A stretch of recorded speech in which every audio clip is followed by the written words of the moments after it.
Man, if I did these to get a mentor earlier.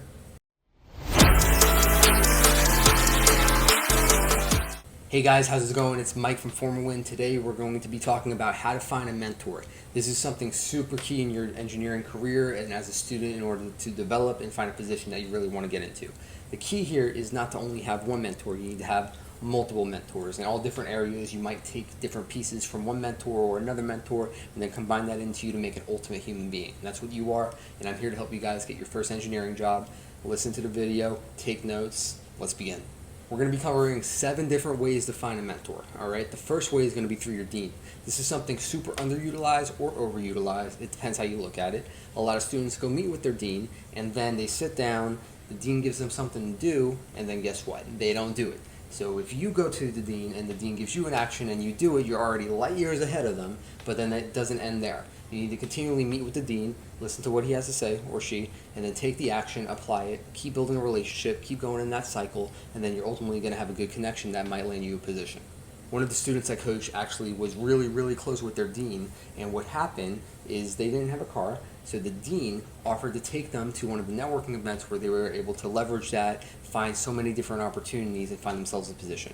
It's crazy when you just put in a little bit of effort and be intentional. Number 2 is going to be LinkedIn.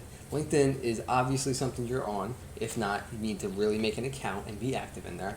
But what you need to do here is find a company or a position you want to be in or someone that has a job that you want, and then message them, connect with them. Start building a relationship with them. The way you're going to do that is by liking their posts if they're active on LinkedIn or sharing what they share. Whatever it is, you need to find a way for you to get noticed by them and for them to see you.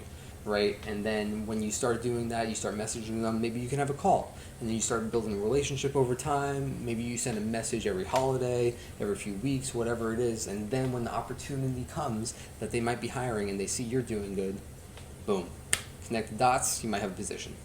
Number 3 is going to be friends. This is something really important. You have friends, they're here to help, and if you're not in the right circle of friends where you guys are helping each other, then you need to find a different group of friends. But this might be in a club, this might be in a class project, whatever it is, you need to start networking, keeping track of who you're talking to, and start building that relationship. And then they might have someone that is in a position where they might offer some mentorship or maybe offer some advice, so you'll be able to leverage that as well. Or maybe one of your friends is where you want to be and you need to ask them for some advice.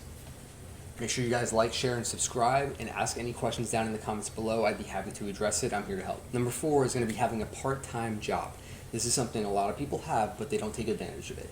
The key here is if you live in an engineering community or there's just some firms or companies around you and these people or these engineers come into your place of business, that part-time job, and you interact with them, that's how you're going to build a relationship. You might find a mentor out of there. Personally, for me, I used to work at a gym, and I had found a mentor from there because of the constant interactions. They saw that I was doing good, I was constantly positive, bringing engagement, working hard, and then they offered to help. Alright, number 5 is going to be club speakers. Club speakers are awesome. If you are not in clubs at school, join all the clubs, find the events, go to all the events, and then you're going to see that some have club speakers there that are in the industry, maybe in a position you want to be in. You need to talk with all of them. That's going to help you practice talking as well. But talk with all of them. You might find one that resonates with you. You'll be able to use them and find them as a mentor. And then that way you can build a relationship, interact with each other, right? And just apply the same concepts that we've been talking throughout this video. But this is a really great way to find a mentor. I also did this myself through AIAA. One of the speakers came, they had worked at NASA, and I was able to develop a mentor relationship with them. Alright, number 6 is going to be competitions. If you are involved in competitions, you're most likely already kind of in the loop or you have someone guiding you to an extent. But this is another key resource that you can utilize. If you're going to a competition, make a game plan. Before you go to that competition, sure, you have to work on the project and present it or do whatever you have to do, but go with resumes, go with business cards, go with everything and anything and find a mentor there, because there's going to be a lot of people in that same industry that like the project you're working on that you also like for the competition that are going to be able to give you so much advice, you'll be able to use that forever. Number 7 is going to be if you have an internship. This is not the final game, but this is a huge step in the process. So many students that have internships aren't taught the best way to network or really operate in the internship, but this is such a key way to find a mentor. There's so many engineers around you, so many engineering managers around you. There's so much you can get out of an internship that you're not really doing besides, oh, I have an internship, let me just put it on my resume. That's not what you need to do. You need to overkill, utilize that, and really go crazy with it, because there's so many things that you can get out of an internship that's going to help you in your career. Alright guys, let's retouch on mentors one more time. At the beginning of the video I said it's important to not only have one, you need to have multiple mentors, right? So what you should be doing is rewatching this video, steps 1 through 7, and going through each one, taking notes, figuring out exactly where in your life those hit, and then write down an action that you can take to develop a mentor in one of those areas, or all 7 rather. That way you can maybe find 7 mentors.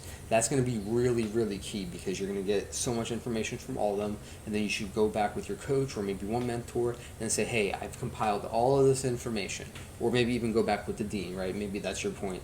But I've gathered all of this information, all of these tips, here's where I want to go, what can I do to get there? And then you're going to start inching closer and closer and closer to the final result until you're ready to graduate and you have so many offers you don't even know what to do with yourself.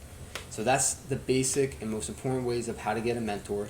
Stick to these, take notes, like and share this video. Again, drop down any comments you have. I want to help you guys get from point A to point B.